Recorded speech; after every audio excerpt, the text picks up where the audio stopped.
한 송이의 국화꽃을 피우기 위해 봄부터 소쩍새는 그렇게 울었나 보다.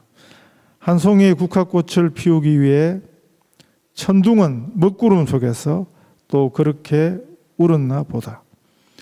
그립고 아쉬움에 가슴 조이던 먼 젊음의 뒤안길에서 이제는 돌아와 거울 앞에 선 내 누님같이 생긴 꽃이여, 노란 내 꽃잎이 피려고 간밤에 무서리가 저리 내리고 내게는 잠도 오지 않았나 보다.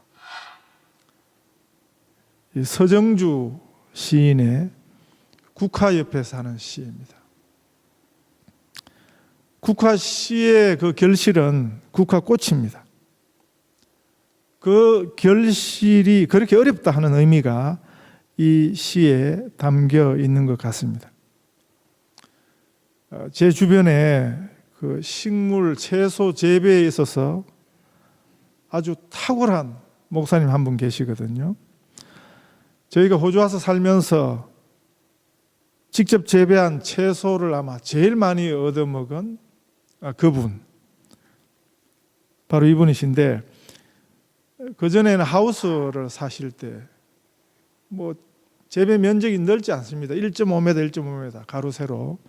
그런데 거기도 뭐 얼마나 풍성한 수확을 거두시는지, 지금은 유닛, 땅이 하나도 없는 유닛으로 이사를 가셨는데, 그런데 화분을 가지고 또 아주 기가 막히게 재배를 하십니다. 대단한 능력자죠. 그렇지만 얼마나 보이지 않는 노력을 하시겠어요. 그냥 뭐 씨 툭툭 뿌려놓고 내버려 뒀는데 그렇게 자라는 건 아닐 거고, 제가 그전에도 그분 하우스 사실 때도 지금 유닛에도 가보면 어떻게 관리를 이렇게 잘 하실까. 보통 사람이 할 수 없는 그런 관리를 하고 수고를 하고 노력을 들이니까, 그러니까 그런 결실을 얻는 것입니다. 말씀의 씨, 이 생명의 씨가 맺는 결실도 마찬가지입니다. 환난과 박해를 이겨내야 되고요. 이것은 1차 관문입니다. 그 다음에는 세상의 염려와 재물의 유혹을 이겨내어야 합니다. 이런 것에 막혀서는 안 되는 것입니다. 이걸 지나야, 그래야 100배, 60배, 30배의 결실을 거둘 수 있습니다. 이 결실을 위해서 우리 하나님 아버지의 은혜가 꼭 필요합니다. 2019년 어느덧 12월 마지막 달이 되었습니다. 우리는 또 한 해, 새해를 바라봅니다.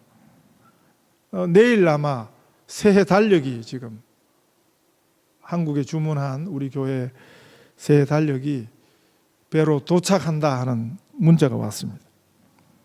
다음 주일 아마 나눠드릴 수 있을 것 같은데, 벌써 새해가 가까워오고 있습니다. 시편 81편 10절에 보면 이런 말씀이 있습니다. 나는 너를 애굽 땅에서 인도하여 낸 여호와 내 하나님이니 내 입을 넓게 열라 내가 채우리라. 이렇게 말씀하셨습니다. 우리 하나님의 은혜를 간절히 사모하는 만큼 채워주신다 하는 약속이거든요.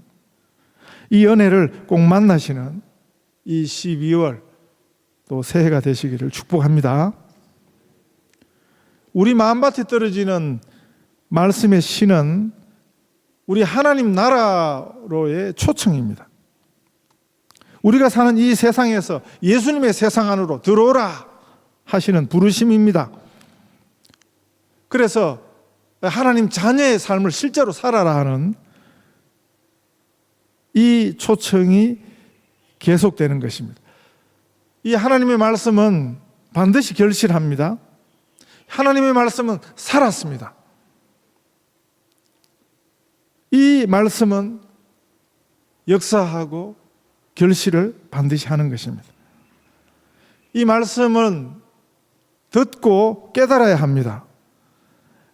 오늘 본문에 보면 좋은 땅에 뿌려졌다는 것은 말씀을 듣고 깨닫는 자니 결실하여.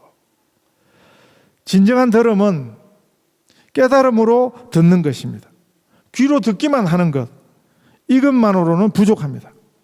그 들은 말씀을 우리가 깨달아야 합니다. 하나님 말씀을 모독하는 몇 가지 방법이 있는데 그 중에 대표적인 것 하나는 말씀을 읽기만 하는 것입니다. 말씀을 소리내어 또 눈으로 읽고 끝내는 것입니다.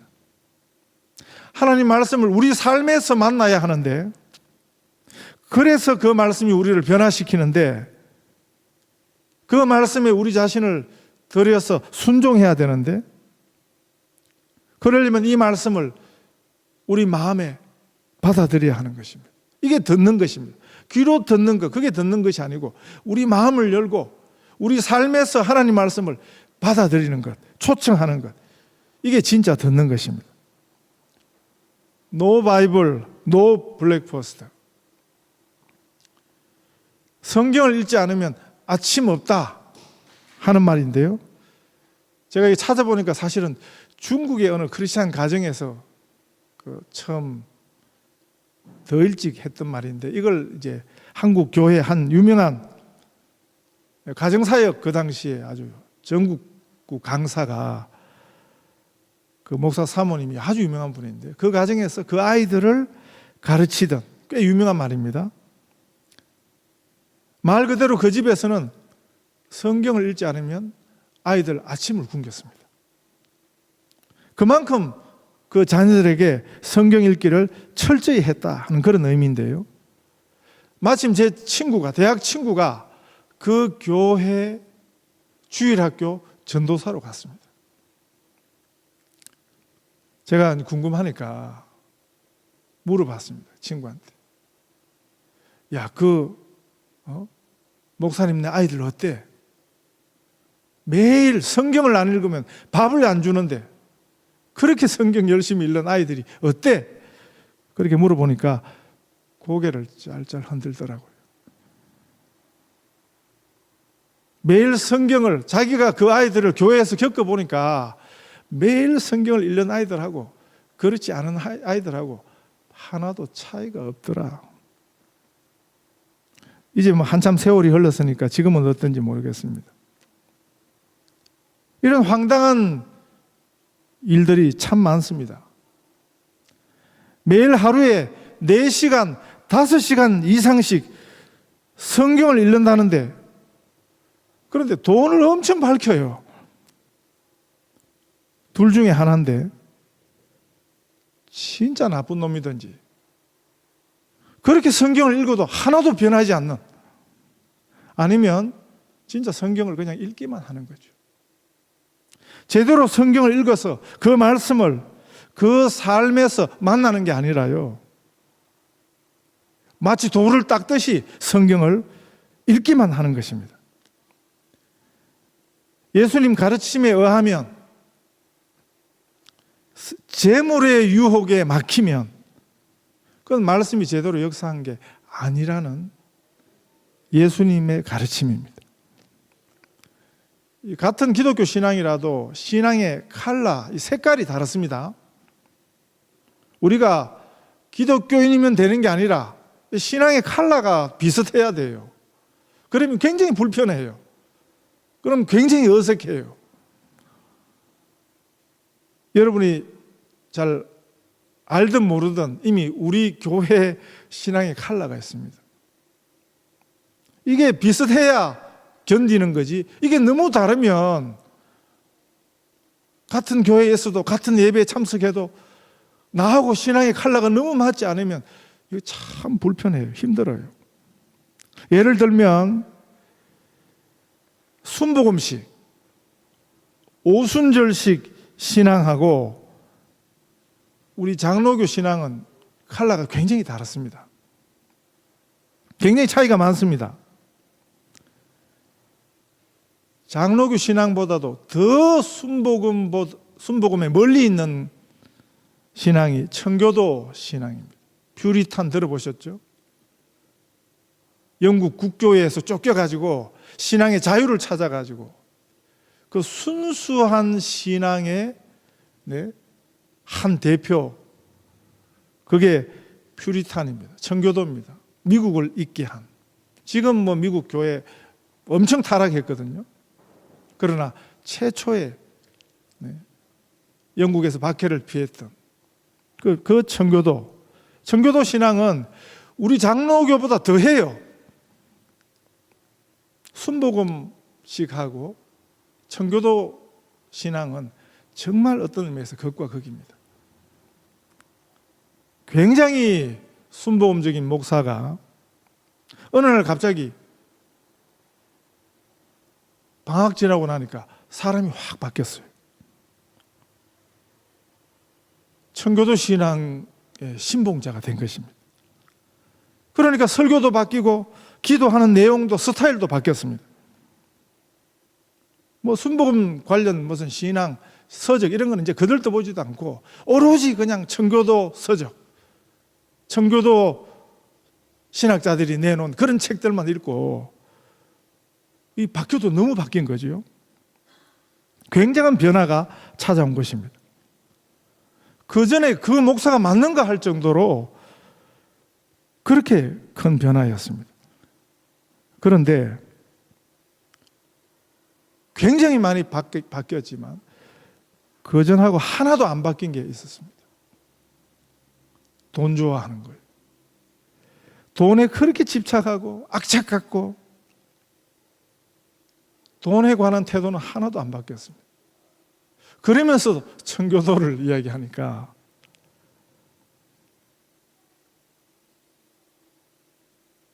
청교도 신앙이 뭔지 알면 이건 정말 우스운 소리거든요. 다 바뀐 것 같아도 사실은 하나도 안 바뀐 것이 바로 이런 경우입니다. 하나님 말씀을 듣는 것이 목적이 아니라 하나님 말씀은 들어서 깨닫는 것이 목적입니다. 좋은 땅에 뿌려졌다는 것은 말씀을 듣고 깨닫는 자니 결실하여 어떤 것은 100배, 어떤 것은 60배, 어떤 것은 30배가 되느니라. 이렇게 말씀하셨습니다. 좋은 밭, 결실하는 밭은 바로 하나님 말씀을 듣고 깨닫는 사람, 깨닫는 마음입니다. 이런 삶에 100배, 60배, 30배의 결실이 있다고 말씀합니다. 이 깨달음에도 함정이 있습니다. 이 깨달음에도 우리식이 있어요. 세상식 깨달음이 있습니다. 우리식은 무엇입니까? 세상식은 무엇입니까? 무릎을 탁 치는 거지요. 쉽게 아멘 하는 것입니다. 구원파라는 이단이 이 깨달음을 강조합니다. 구원파는 한국에 3개의 떨거지들이 있습니다. 그 중에 하나가 세월호 선사를 세월호 그 사건 배후에 그 세월호 선사를 운영하던 그 유명한 구원파지요. 그 다 알려졌습니다. 구원파는 이름 그대로 구원을 굉장히 강조합니다. 구원의 확신을 굉장히 강조합니다. 그런데 구원파의 구원의 본질이 뭐냐면 깨달음으로 얻는 구원이에요.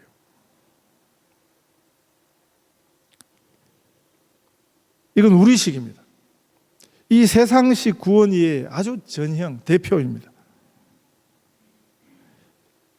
구원파가 여기도 지금 뭐 엄청 활동하고 있습니다. 사실은 요즘 좀 잠잠해진 것 같은데 거의 1년에 한 번씩은 교민 제일 큰 신문 전면에 광고를 실습니다. 항상. 그 광고 내용이 뭡니까? 구원의 비밀, 죄사함의 비밀, 이런 내용으로 자기 교리를 선전합니다. 이 구원파 이단 교리가 딴 게 아닙니다. 우리 신앙생활에 제일 큰 문제가 뭡니까? 신앙생활을 하는 우리에게 있어서 제일 큰 문제가 뭡니까? 죄 문제거든요. 우리 이게 늘 고민이지 않습니까? 그런데 구원파 이단은 이 고민을 단번에 해결하는 그 비결이 뭐냐면 깨달음이라는 것입니다. 실제 우리 삶이 하나도 안 변해도, 실제로 죄는 그대로 짓고 있는데도 구원파는 깨달음으로 죄 용서받았다, 죄와 상관없다, 그래서 구원받았다, 이렇게 믿는 것입니다. 생각해보면 이게 굉장히 우스운 교리거든요.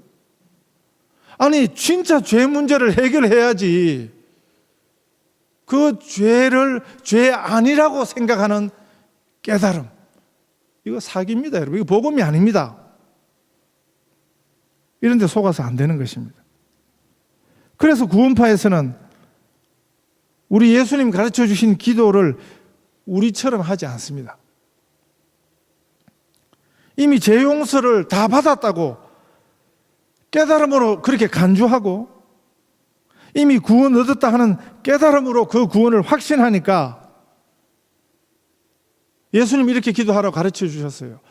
날마다 우리에게 일용할 양식을 주옵시고 우리가 우리에게 죄 지은 자를 용서하여 준 것 같이 우리 죄를 용서하여 주시옵소서. 이렇게 기도하라, 이렇게 가르쳐 주셨는데, 예수님의 이 가르침이, 이 기도가 그렇게 필요하지 않습니다. 우리에게 이 기도는 날마다 드려야 하는 기도거든요. 구원파에서는 필요 없는 기도입니다. 이미 다 용서받았는데 용서해 달라고 굳이 기도할 필요가 없는 것입니다. 그래서 구원파의 이 깨달음 교리는 세상식이지 예수님식이 아니에요. 성경식이 아니에요. 우리 예수님식은, 우리 예수님의 가르침은 우리는 매일 하나님의 용서가 필요합니다. 그래서 날마다 일용할 양식을 구하는 것처럼 날마다, 그 말은 매일, 매 시간, 매 순간 하나님 우리를 용서해 주옵소서 하고 우리가 기도해야 한다는 것입니다. 요한 1서 1장 8절, 9절, 10절을 제가 읽어드리겠습니다. 만일 우리가 죄가 없다고 말하면 스스로 속이고 또 진리가 우리 속에 있지 아니할 것이요. 만일 우리가 우리 죄를 자백하면 그는 미쁘시고 의로우사 우리 죄를 사하시며 우리를 모든 불의에서 깨끗게 하실 것이요. 만일 우리가 범죄하지 아니하였다 하면 하나님을 거짓말하는 이로 만드는 것이니 또한 그의 말씀이 우리 속에 있지 아니하니라. 요한일서 기록 목적이요, 그때 활동하던 구원파의 원조 영지주의를 주의하라고 선 목적입니다. 깨달음으로 그 삶에 대한 고민이 하나도 없이 방종 같은 자유가 구원이라고 가르치는 그것이 세상식이고요. 성경식은 빌립보서 2장 12절에 보면 그러므로 나의 사랑하는 자들아 너희가 나 있을 때뿐 아니라 더욱 지금 나 없을 때에도 항상 복종하여 두렵고 떨림으로 너희 구원을 이루라. 우리는 우리의 문제 때문에, 우리의 부족함 때문에 우리는 예수님을 더 의지합니다. 예수 십자가 그 공로에 갈수록 우리가 더 가까이 나아갑니다. 보혈을 지나 하나님 품으로, 보혈을 지나 아버지 품으로 한 걸음씩 나가네. 존귀한 주 보혈이 내 영을 새롭게 하시네. 우리가 뭐 매주일 불렀으니까 이제 그만 부르는 게 아니라 우리는 더 간절히 내년 새해에도 변함없이 더 가까이 이 찬양을 통해서 주 예수 보혈의 공로에 힘입어 우리는 나아가야 하는 것입니다. 어떤 분이 제게 목사님 교회에서는 성찬식을 1년에 몇 번 하시냐? 그렇게 물었습니다. 제가 이렇게 대답했습니다. 저희 교회는 매주 합니다. 이 찬양으로. 네. 우리는 뭐 떡 떼고 포도주 나누고 그건 1년에 2번밖에 안 하지만 저희는 매주 합니다. 이 찬양을 통해서. 보혈을 지나 이 찬양을 할 때 성찬식 하는 줄 아시기를 바랍니다. 저희는 올해도 우리 아버지 하나님의 그 크신 은혜를 그 긍휼히 여기심을 간절히 사모해 왔습니다. 새해에도 그럴 것입니다. 절대 놓아서는 안 되는 것, 우리 하나님의 은혜, 하나님의 긍휼히 여기심, 우리 예수님의 이 보혈의 공로입니다. 우리는 우리 죄 때문에 고민해야 합니다. 그런데 이 고민은 거룩한 고민입니다. 이 고민은 복된 고민입니다. 그래서 날마다 순간마다 십자가 앞으로 가야 합니다. 만일 우리가 우리 죄를 자백하면 그는 미쁘시고 의로우사 우리 죄를 사하시며 우리를 모든 불의에서 깨끗하게 하실 것이요. 그러므로 이제 그리스도 예수 안에 있는 자에게는 결코 정죄함이 없나니 이는 그리스도 예수 안에 있는 생명의 성령의 법이 죄와 사망의 법에서 너를 해방하였습니다. 이 말씀을, 하나님 말씀을 믿어야 합니다. 이 말씀이 매일 필요합니다. 진짜 깨달음, 이것은 세상식 구원파식이 아니라요, 성경식 깨달음은 순종입니다. 우리가 정말 하나님 말씀을 깨달았다 하는 것은 그 말씀을 순종하는 것입니다. 이 순종이 100배, 60배, 30배의 결실을 가져오는 열매 맺는 순종입니다. 생명의 열매 맺는 좋은 밭이 바로 이렇습니다. 하나님 우리 아버지, 우리 주님이 바라시는 또 하나의 열매, 그 열매를 맺는 우리 교회와 우리 성도들 되시기를 간절히 축복합니다.